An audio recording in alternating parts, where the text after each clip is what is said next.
This episode was crazy. It was with John Coogan, and he had some of the biggest ideas I've heard all year. These moonshot companies, like, it's either going to be like $1 billion business or you're going to have literally lit $1 billion of other people's money on fire. It just seems like the bar to colonizing the moon is like orders of magnitude lower than Mars. And so the question is, like, who's going to build this? Like, I think that there will be a startup that will take one of these humanoid robots, give it an AR-15, like a machine gun or a rifle. And I said, and then they're going to raise like a $500 million seed round. This isn't your normal Startup Ideas podcast episode. This isn't going to be about how you can create a startup that makes $1 million next year.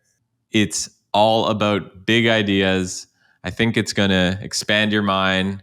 I think you're going to enjoy it. You will enjoy it. Enjoy the episode. The Startup Ideas Podcast. Sipping time, baby. John Coogan on the pod. Mr. Big Ideas. That's what I'm going to call you. Not that big of ideas, but there's a fine line between big idea and just hot take shit post. And I think today we're going to hit some of them that are, complete meme companies, some of them that maybe could be good. It's going to be on the listener and the viewer to decide which of these ideas are actually good and which are purely viral fodder for the media. All right. So where do we start? Let's start with cybersecurity for artificial intelligence companies. So if you have been following AI, there's been this interesting development. Obviously, a lot of people right now are thinking about, how can I use AI to build a new app or a new company? And the obvious thing would be putting AI in your cybersecurity layer. So there's an incident report that goes out. Hey, we got this user alert that someone is trying to log in like 10,000 times with different passwords. We should probably block them. Now, obviously, you could have an AI intermediate that interaction such that that's handled automatically instead of pinging your poor software developer at 2 a.m. He has to get up, check his pager, and say, "Oh yeah, we should block that person. We're getting DDoSed by Russia. Let's turn them off. Let's block that IP address." Obviously, a lot of people have thought about implementing artificial intelligence in part of the cybersecurity stack in order to beef up the existing cybersecurity solutions for all sorts of companies, everything from Bank of America to Boeing to, United Airlines. They all need cybersecurity.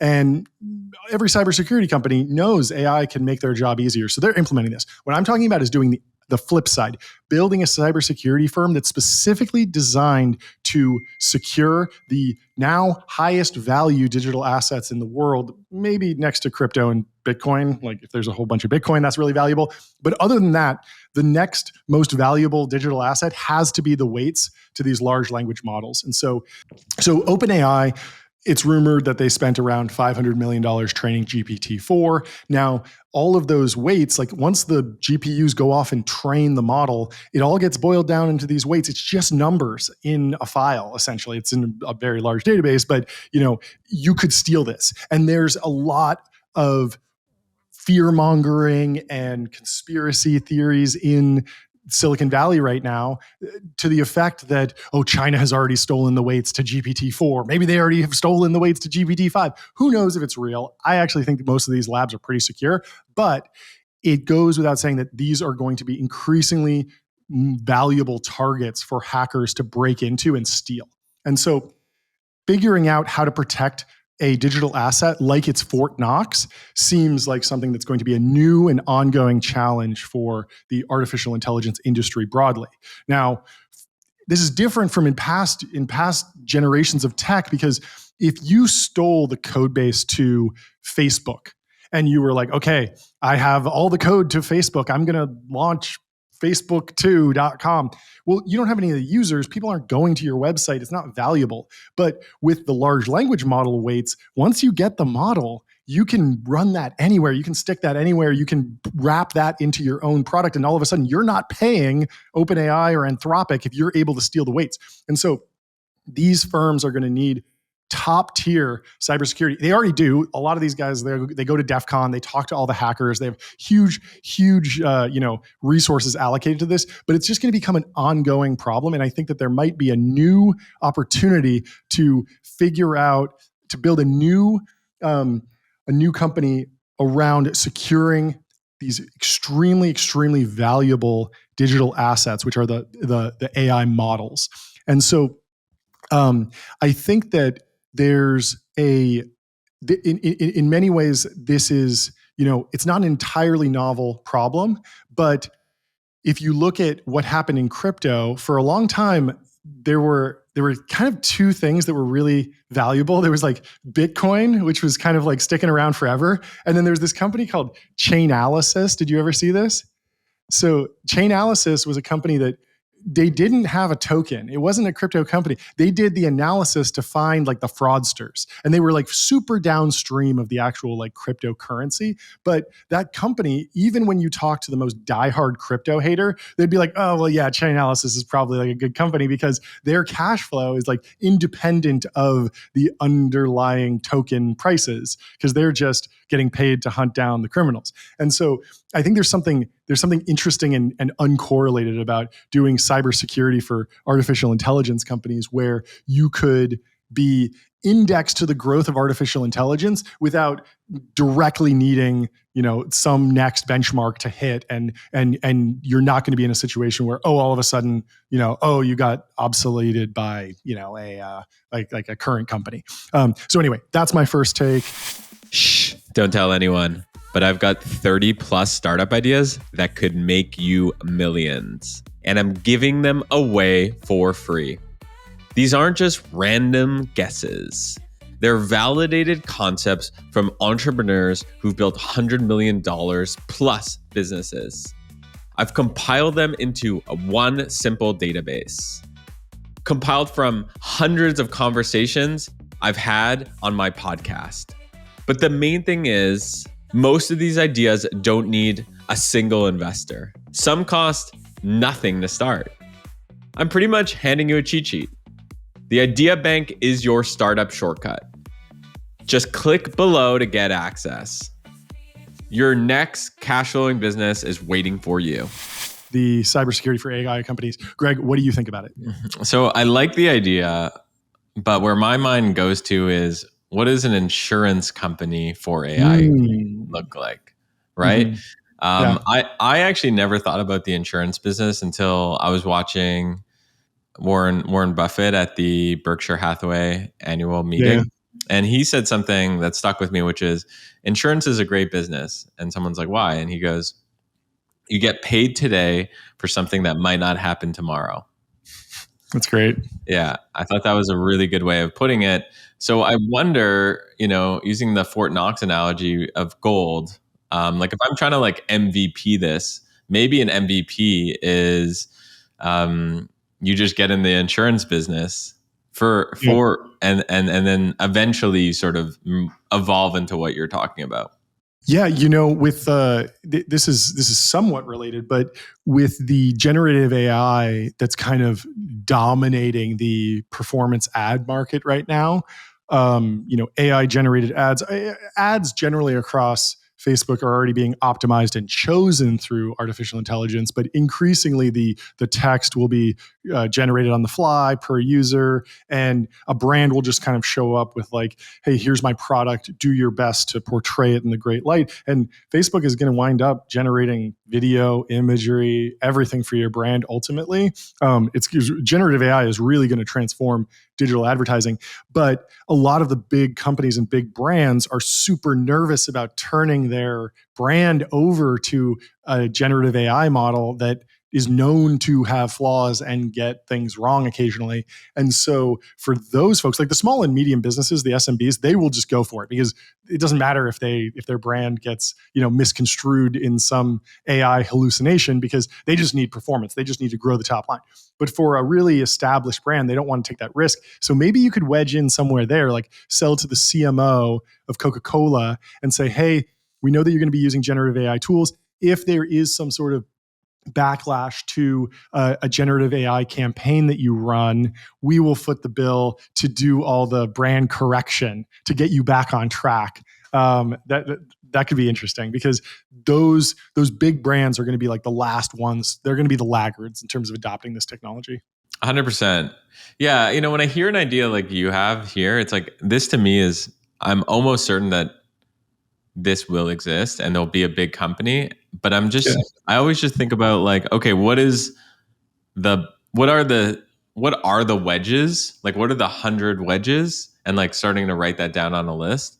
Yeah. And then how do you prioritize the wedge such that me or whoever's listening is best suited to do that wedge? Yep. And also it's easy-ish to build that wedge. Yeah, I mean, with this particular idea, like obviously you need, like rock solid cybersecurity chops in terms of the actual technical skill of your team, and then you also need insane B2B connections to be able to go and sell this. So it's not for everyone. This is not something like some college dropout kid's going to build in their free time. Maybe they will. Maybe they'll be able to put it together. But I would assume that this is going to be something that comes out of like the current industry, somebody that already has a lot of rapport and connections and can really like know exactly what product to build immediately. 100%. You've got a few ideas, so we've got a lot to talk about. Yeah, let's do number 2. What was number 2? Oh, number 2 was the moonshot. So I have thought for a long time. I mean, I want to go to the moon. I think most people want to go to the moon. My son certainly wants to go to the moon. Like every kid wants to go to the moon. But there's always a question of like, how do we actually get there? We've been there, 1969.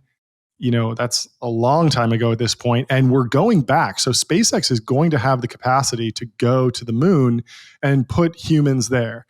But Elon has never been really focused on the moon. He's super focused on getting to Mars. He wants to make humanity interplanetary. And the problem with Mars is that there's only a small window of time when you can actually launch a mission from Earth to Mars, because the planets, if they're on the opposite side of the solar system, like it would just take forever to get there. So you need to wait for them to kind of line up like next to each other. And that only happens every like 2.5, maybe 3 years. And so there's going to be this very slow iteration where when the next transfer window comes up, SpaceX is going to definitely try and launch a rocket to get there, but it'll probably just be like robots. And then the next one, they're going to launch like 10 rockets during that window because they're going to have like 3 years. So it's not like going to low Earth orbit where they can just launch a new rocket every single day like they're doing now for the Starlink satellites. So it's going to be a longer process. But I really think that just if we're going to get to Mars, humanity needs to start getting their reps in on the moon. And the beauty of the moon is that it's really close. You can always get to it, and you can always get back from it, because if you plant an emergency escape pod on the moon, as long as you're on the Earth-facing side, the moon is locked in orbit, so it always faces Earth. So it's never the situation that you're like, oh, my escape pod is pointing at the sun and it's not pointing at Earth. Like it's always pointing at Earth. So worst case scenario, this is kind of silly, but like sci-fi scenario, like there's a crack in my spacesuit helmet. You could literally just dive into your escape pod, smash the big red button, and it shoots you back to Earth, and you're back in the Pacific Ocean in like, a couple hours, or I don't know how long it takes, but like, not long, guaranteed to be there. Now, worst case scenario, like you land in North Korea or something. But for the most part, like at least you're back on Earth. And maybe there's a little bit of steering that can try and get you to somewhere that's a little bit friendlier. But it just seems like the bar to colonizing the moon is like orders of magnitude lower than Mars. And so the question is like, who's going to build this? Like 10 to 20 years ago, there was a guy named Barney Pell who made a lot of money in the dot-com boom and started a company called Moon Express that was kind of targeting this idea of like, let's go do stuff on the moon. And I think he was just a little bit too early. He was really well-funded, really talented guy, obviously, but he couldn't get it done. But now there's this interesting period where SpaceX will have the capacity and we will know the price. And there's been a number of companies that have gotten up and running on the basis of SpaceX's falling launch costs to low Earth orbit. So there's 2 examples that I think of. One is Varda.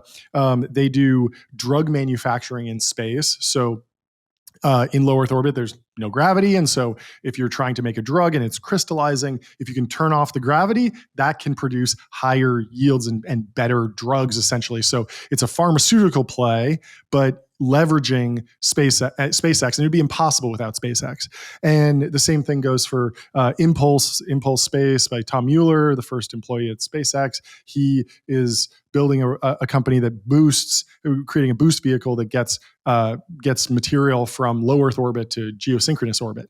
And so that is another company that wouldn't exist without SpaceX. And so I think there will be a series of these companies. And for the really, really big opportunities, it's totally possible that SpaceX like takes it for themselves. Like SpaceX launches a lot of internet satellites. But when the really big opportunity of Starlink came about, which is low Earth orbit satellites in this mesh, it was obviously going to be just way better performance. You can now do Zoom calls or podcasts like on planes. It's crazy. And really anywhere.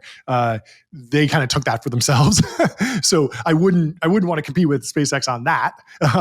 But if I think about, moon tourism or some sort of like moon mining operation, or even just some, contracting organization that puts assets on the moon for some other reason, what if your business is like, we're just going to get food assets or air or water to the moon, and we're just going to build that up so that if SpaceX wants to buy some of it, we have it on the moon, or NASA wants some of it, we have it on the moon. And that's what our business is. And we're just really good at understanding the economics of SpaceX's current cost to get a kilo to the moon.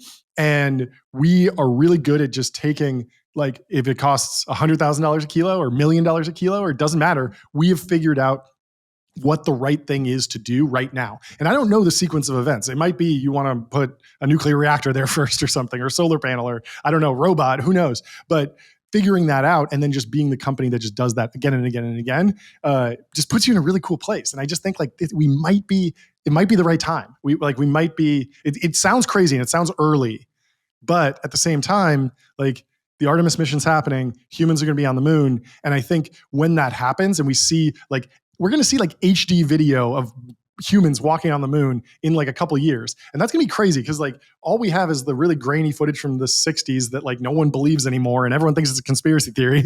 And like it's going to happen again, and it's going to be undeniable because it's going to be like live streamed, and there's going to be people on the moon. I'm sure people will be like, it's fake, it's not real. But it will be real, and most people will like wake up. And then I think the financial community will wake up, engineers will wake up, everyone will wake up and say like, I want to be doing stuff on the moon. Just like, 5-6 years ago, or even 10 years ago, people were like, well, the SpaceX thing is working now. Like, I want to do something in low Earth orbit.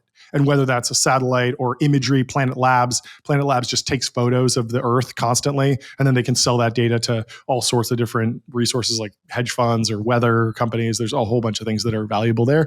The question is like, what is the Planet Labs of the moon? What is the Varda of the moon? I think that becomes a really, really interesting question. And so I don't really have a firm conception, but I just think like now is the time to start thinking.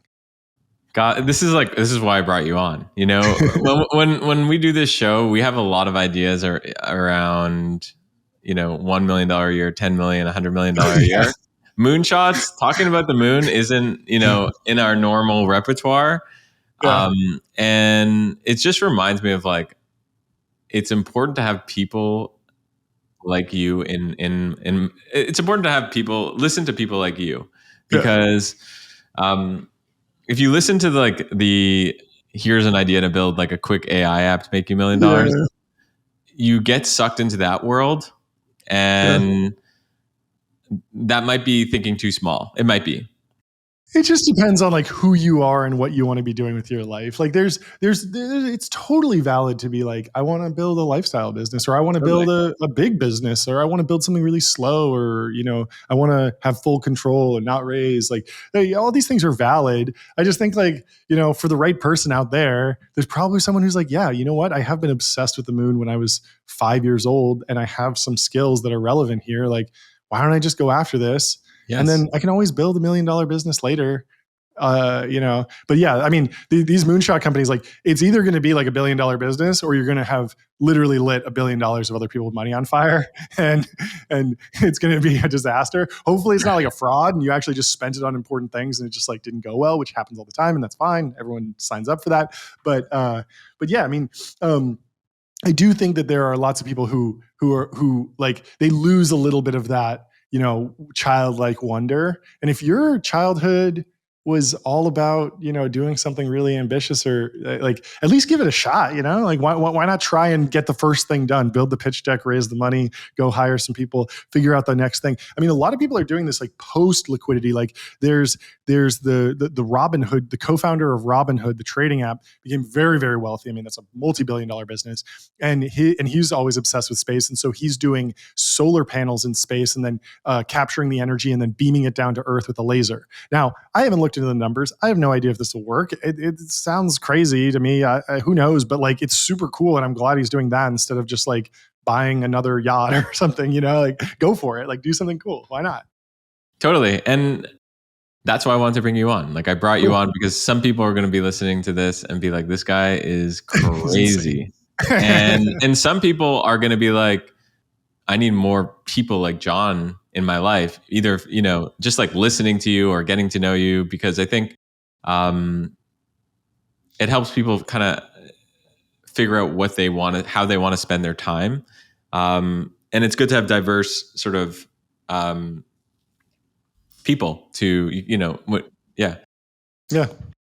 Diverse from a thinking perspective, Yeah. No, I get you. Well, the next one is a little bit more tactical and a little bit less of a moonshot. I think that it'd be hard to make this next one a true lifestyle business because it is pretty capital intensive. But I do think that there's a way to de-risk this to the point where you're pretty much guaranteed to make money. And so I'll walk through it, and then I'll give some examples of other companies that I think kind of fit into this narrative. So one common problem that I was actually just talking to a kid who's younger, who said like his parents really didn't want him to become an iPad kid, and so they got him this locked down Kindle Fire that was just for reading ebooks. But then he learned how to code and learned how to hack it so that he could play Clash of Clans on it. And it was just a very funny story. And it actually taught him how to code. And now he's like a software developer and a founder. And it was like a great experience instead of just having the dopamine fed straight into him. But I think that it's a very common theme that everyone feels addicted to their phones. But adults really can't go back to the dumb phone. It's just too much of a shift. And so a lot of the like dumb phone companies haven't done all that well. But I think that there's a bigger opportunity to go after the kids' phone. Quick ad break. Let me tell you about a business I invested in. It's called boringmarketing.com. So a few years ago, I met this group of people that were some of the best SEO experts in the world. They were behind getting some of the biggest companies found on Google. And the secret sauce is they've got a set of technology and AI that could help you outrank your competition. So for my own businesses, I wanted that. I didn't want to have to rely on Mark Zuckerberg. I didn't want to depend on ads to drive customers to my businesses. I wanted to rank high in Google. That's why I like SEO, and that's why I use boringmarketing.com, and that's why I invested in it. They're so confident in their approach that they offer a 30-day sprint with a 100% money back guarantee. Who does that nowadays? So check it out. Highly recommend boringmarketing.com. And so I was kind of jokingly call this like, the iPhone, what comes after I? Well, it's J and then it's K phone, maybe it's the kid's phone, but then you could, broaden it out. But when I heard the reviews of a lot of these AI hardware companies, like the Humane AI Pin or the Rabbit R1, a lot of the reviews kept coming back to the fact that these, there were a lot of problems. Like they weren't as full featured for like a power user who wants like the right answer every single time. But as a cute little device for a kid to carry around, I love the idea of a Rabbit R1 going into, a 6-year-old's hands. And it's like, well, what does it need to do? Well, it needs to like take a picture of a flower and tell the kid what flower that is. And if it gets it wrong, like it's not that big of a deal because like they still learned about some flower or some animal. And then it needs to be able to like, make an emergency call to family, let the family know where the kid is, but it doesn't need to be able to install Clash of Clans or Fortnite or Minecraft or any of this stuff. It just needs to do like a few basic things. Maybe it could be a watch form factor. Maybe it's a tablet thing. Maybe it's another device, but you're just deliberately curtailing the dopamine fueled infinite scroll apps and not allowing those onto the platform.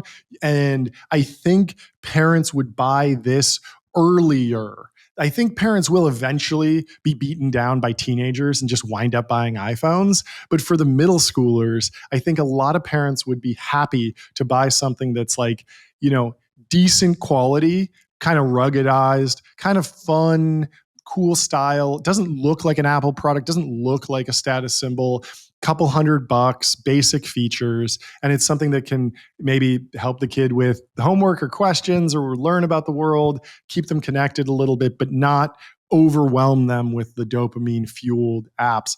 And I think that for these hardware companies, they always run into this problem where, this was case study with Humane where it's ex-Apple people. And so all their investors are like, you have to beat Apple. And it's like, Apple's a multi-trillion-dollar company. Like, you have to full send it at that point. And so they made a lot of decisions that only make sense if you are fundamentally rejecting the idea that Apple just has a monopoly on a lot of things in the mobile device world. And so the Humane AI pin, it had a separate phone number. It wouldn't interact with your phone because they were like, oh, well, we don't want to link into the phone because then Apple will have control over us. We want to make the new platform. And you see this a lot with like the Oculus device that Zuck's been working on. Like it's always kind of clunky because it's like, wait, why doesn't this just pair with my iPhone? Because like my iPhone's great, but it's like, he can't because he needs to go to war with Apple. Like he does not want to lose. And so, but for this, it wouldn't really matter if it like was set up through the parent's phone or whatever, because you're not trying to do this crazy thing where like you need to get the 30% app store fee and you need to own the relationship forever. And you also need the device metrics and you need the tracking and the ads network and you need all these things. Like, because maybe with this one, you're not immediately targeting $1 trillion business. You're just thinking like, okay, I'm going to put this on Instagram, advertise it to parents. And every time that there's like a new school year, right at summer and maybe Christmas, I'm doing a big push. And then, I'm going to sell like 100,000 units for $100 each or something. That's $10 million. Like this is a pretty sizable business, but it's not going to be hyperscale. And then over time, maybe you do iterations, maybe you add features, and maybe this does turn out to be a way to attack Apple and really take part of their market share, because maybe eventually people do get sick of the crazy phones with all the addictive apps and stuff. But I don't think you need to have that happen in order to be successful. So you don't need to raise quite as much money. You don't need to go quite as crazy. And I think you can constantly be counterpositioned against Apple with like really quirky designs, just stuff that completely breaks their design language, where if they tried to launch something like what you're making, it would be very weird and antithetical to their brand. They've done this before with the Tile app, which was a little tracker, a little Bluetooth tracker that you put on your keys. That business was doing phenomenally because no one wants to lose their keys. But the problem is that then Apple saw it and they were like, oh, we want that money. And so they launched the AirTag, and the Tile is like this square white. It looks like an Apple product. And so the AirTag is circular and white. It looks like an Apple product. And so all the Tile customers just moved over immediately. The same thing happened with the Pebble watch. It was designed with like an Apple brand language. So it was very easy to just like be like, well, I'll just get an Apple Watch. But if you design something that is explicitly like anti-Apple from the ground up, they're going to have a harder time being like, well, actually the Apple brand is like sleek titanium and it's also like quirky pink plastic with a bunch of ruggedized stuff on it. Like it'll be a little bit harder for them to make that pitch. And then they're also never going to be in a situation where Apple says, hey, we're launching a device and we deliberately nerfed it so it doesn't have an app store and you can't install TikTok or Roblox. Like they're just never going to do that. And so you have this like kind of counterposition value prop where sure, you might not be able to ever get that big and win over, the business guy who's going to buy the latest iPhone every year, but but you're not in a category where Apple's going to come and just destroy your business one year. So I think that there's something there that's like an interesting, tidy business where you could just create like a lot of delight and you have a lot of room to play and experiment. And look, if some of the features are a little rough around the edges or a little wonky, as long as they're safe and they're not putting the kid in harm's way, it's really not that big of a deal if it's miscategorizing a dog and a cat or something. But as long as it's not showing them something offensive. So I think that's I think that's like a really fun place to play, and I think it's underexplored. And I think that increasingly, there are more and more millennials who are tech consumers. Some of them are prosumers. Like, you and I, we have like professional cameras and professional microphones and stuff. Like, we know how to buy like, electronics at a higher tier. And a lot of millennials have kids now. And so they're thinking about the same thing. It's not the boomer generation where you need to really do all this education. It's pretty easy to sell a millennial on that. The problem is that if you sell it and the millennials, the end user, they're going to be really, really rigorous and be like, are there any problems? It's very similar to starting a company that targets animal owners. So like dog food companies have been one of the few categories in direct to consumer that have done fantastically. And the reason is because your dog doesn't tell you if they're sick of their food. Like if you start a human food company, the human will be like, you know what? I'm sick of that particular brand of beef jerky. I'm trying something new. But the dog will eat the same dog food for 10 years. And so the churn is just super low. And the kids, the kids will say, oh, I don't like this or whatever, but it's a lower bar. And so I think there's just more room to play, more room to experiment. It's fun.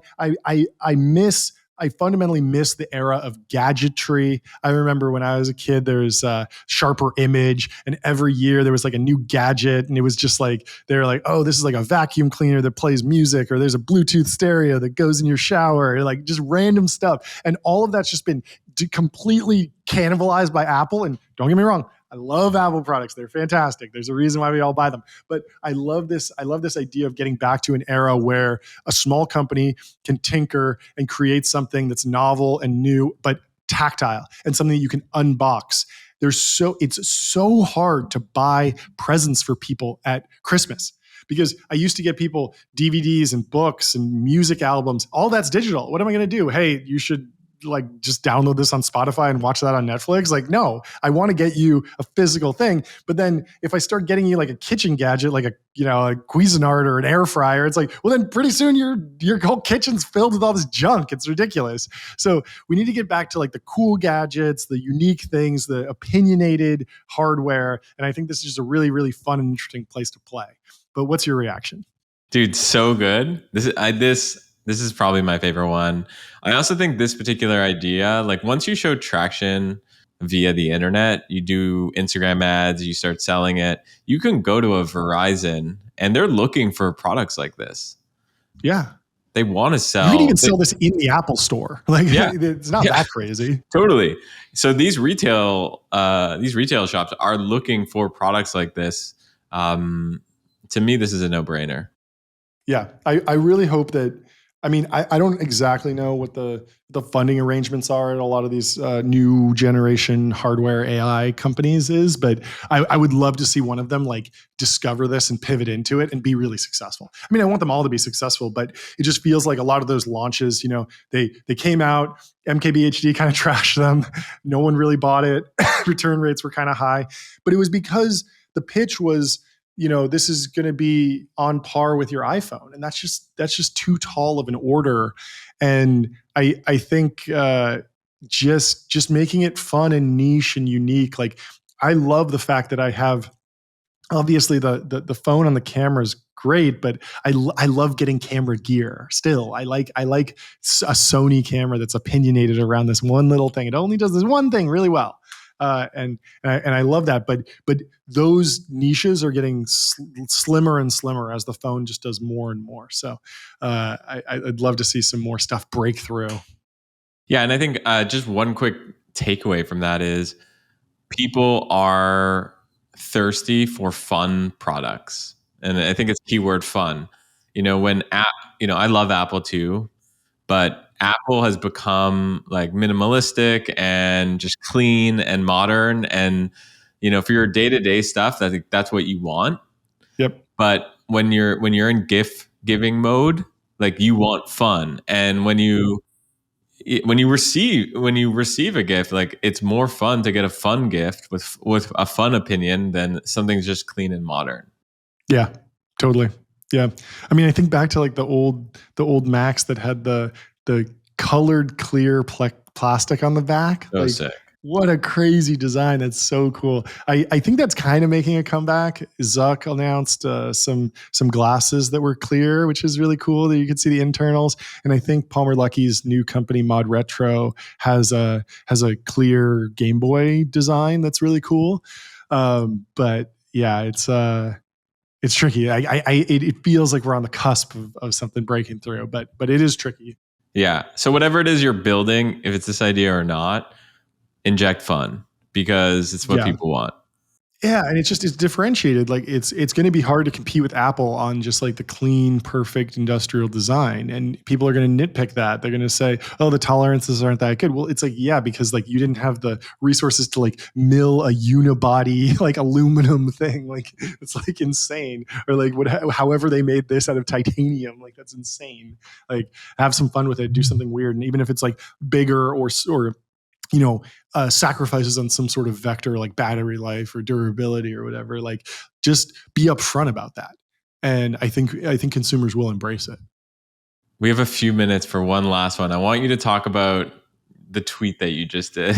Okay. Yeah. So last night, as we're recording this on Friday. Last night, Elon Musk presented a Tesla update called We Robot, where he announced the Cybercab, which is their unsupervised full self-driving rideshare network, and some new vehicles. And there, he also had a number of humanoid robots on display. I think the working name is Optimus.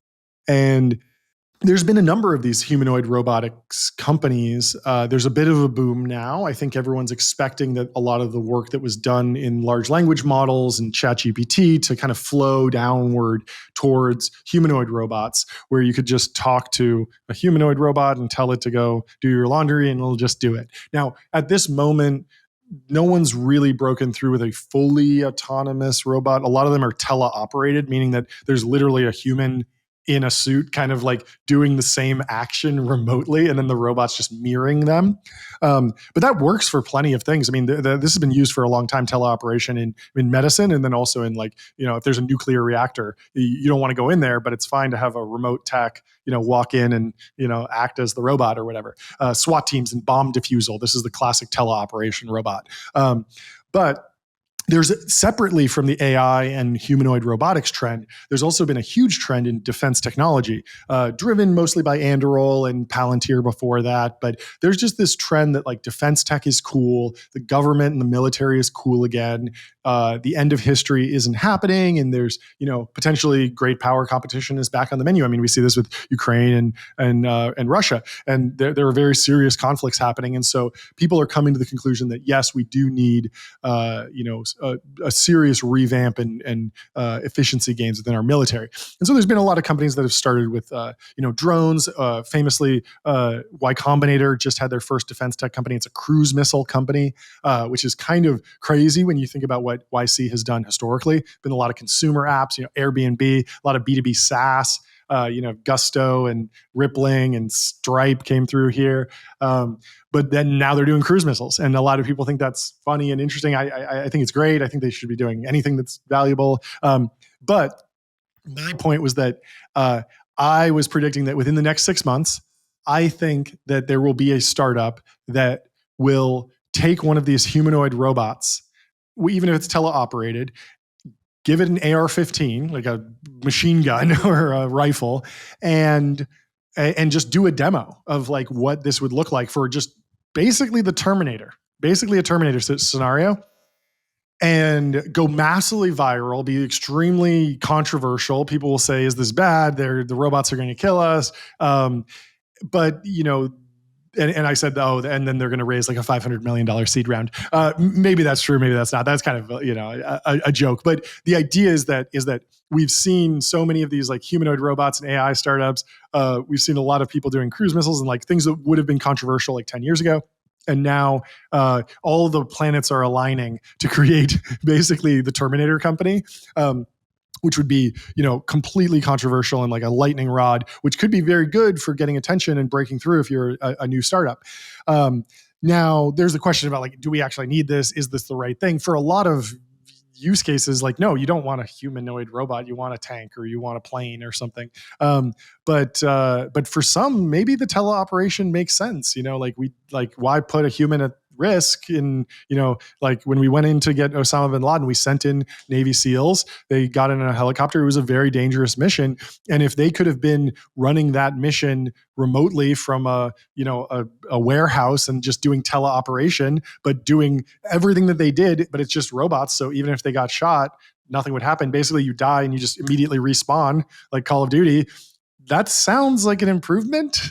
It sounds dystopian and scary in many ways, but at the same time, the progress arrow of the future might just move in this direction. And it seems like something that if you really think deeply about like what will the world look like in 50 years, clearly the technology, it will be possible to build a humanoid robot that holds a gun. And so why wouldn't it happen? Like, what are the forces that would stop that from happening? And if you can't think of any good reasons why it wouldn't happen, then, well, maybe we're on the path to it happening, and maybe we got to grapple with that. And interestingly, Boston Dynamics has actually somewhat explored this years ago. So Boston Dynamics is the company that does those incredible viral videos with the Spot robot. It looks like a dog, and then the Atlas robot that can do parkour. And they've been working on this for decades, and the company has changed hands a few times. Google owned it at one point. I think Hyundai bought it for a while, and it's moved around, but it's always been a company that wasn't particularly focused on government contracting and defense contracting. But back in 2013, or 2012, 2013, I was living with this hacker guy who went on their website and figured out how to scrape all the files from their website, even the ones that weren't necessarily like fully public. Like they were public, but they just weren't like actually shown to people on the website. They were just like hosted there. And one of them was a sketch artist of their humanoid robot holding a gun. And so it was very clear that they had at least someone in their organization had at least like pitched it to the government and said like, hey, like we could maybe do this. And then I think someone was like, we're not doing that. But they have this one humanoid robot called Petman. And it was designed. You got to pull up a video or image of this because it's crazy. Because the stated mission of Petman was to test the mobility of equipment to prevent like gas attacks. So imagine you need to wear like essentially a spacesuit on the battlefield to avoid like some terrible biological attack or some gas. So it's a gas mask, but it's also a bodysuit. And you make the suit, and then you need to put it through its paces. So you literally like paces, like you need to have it be like, yes, we put this on a human and the human ran for 100 miles. And so we know it's not going to break after 100 miles of usage. And you could do stuff just like putting it in a washing machine and just beat it up and see if it holds its, like it doesn't break or get leaks. But putting it on a humanoid robot and just having the robot walk there for, 10 miles or 100 miles is a pretty good way to test this stuff. And so that's what they were using that for. But there was no reason. I mean, you see this thing and it's just super militarized, and you just think like, oh, okay, like this is where this is going. And every time that there's a Boston Dynamics video that drops, everyone always says like these things are going to have guns on them eventually. And some people have put guns on them. And the Corridor Crew, this wonderful YouTube channel, has actually done like a CGI version where they had they call it Boss Town Dynamics, and they had a whole version of like training them with guns. But basically, all of the clues are pointing to this happening, and it just feels like someone's going to put the pieces together that the tech exists, and this would be massively viral and controversial and get me a ton of attention, which could be good or could be bad, but I could at least harness it. And so I think someone's going to do it. Maybe they're listening right now.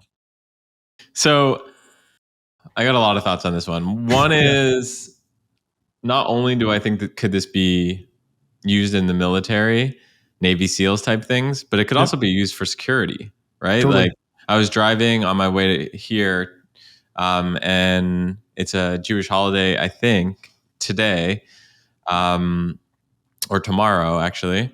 And I noticed that I was just passing by a bunch of synagogues, and they all had armed guards with guns. I'm here in Yep. Florida. Yeah, very popular. And so I would imagine that there's probably thousands of these places of worships, mosques, synagogues, churches that unfortunately are, have to hire security. Yep. Now, hiring, a guy with a rifle or a girl with a rifle, that's probably expensive. I'd much rather hire a security robot, Yep. with an AR-15. So, I think this is another, again, one of those ideas that it's not an if, when, and it's also one of those things where it's like, do I want to start this company? No, but I hope someone will. Yeah, it is interesting. Like, will it be an arm of Tesla? Like, Elon is already a defense contractor with SpaceX, but he hasn't built ICBMs, even though he builds rockets. Or Anduril has a lot of capabilities, and they build autonomous weapon systems now, and so they could build something like this. But my feel was more. My original take on Twitter was more just like the vibes are coalescing around the idea that this will be something that people will talk about if it happens, and all the pieces are there for the demo at least. And yeah, maybe it's teleoperated, maybe it's a very niche use case. And honestly, giving it a gun is probably not even the most valuable thing. I mean, still search and rescue, just going into the nuclear reactor when it's melting down, or going into the burning building, teleoperation for the firefighter gets out of the truck and is like, okay, I'm going to put on my VR headset, and the robot's going to walk in and rescue the kitten. Like, that makes a ton of sense. And maybe that's the first thing. But yeah, I mean, we are coming to the era of like, it is believable that there will be a robot with a gun somewhere in the world in the next couple decades, and somebody's going to be building that. And that's just interesting to think about. Is it good? Is it bad? There's a lot of things you could work through. There will be a lot of regulations and a lot of rules, and what do the Geneva Convention say about it? And I'm sure we'll have a big debate, and there'll be lots of editorial pieces and op-eds. But the tech is here. The future's now. The future's now. Yep. John, this has been an absolute pleasure. Thanks for getting my creative juices flowing. Where could people get to know you a little bit better? Well, I just started a new podcast called Technology Brothers. It's a weekly chat show with me and a friend. We just talk about the news of the week, very casual, but very cinematic. We're having a lot of fun with it. And then I do have a YouTube channel, just my name, John Coogan. And I put up video essays and documentaries about tech and business and politics and all sorts of stuff. So check that out. And you can also follow me on X at John Coogan. Beautiful. All right, my man. I'll catch you later. Awesome. I'll talk to you later. Bye. Bye.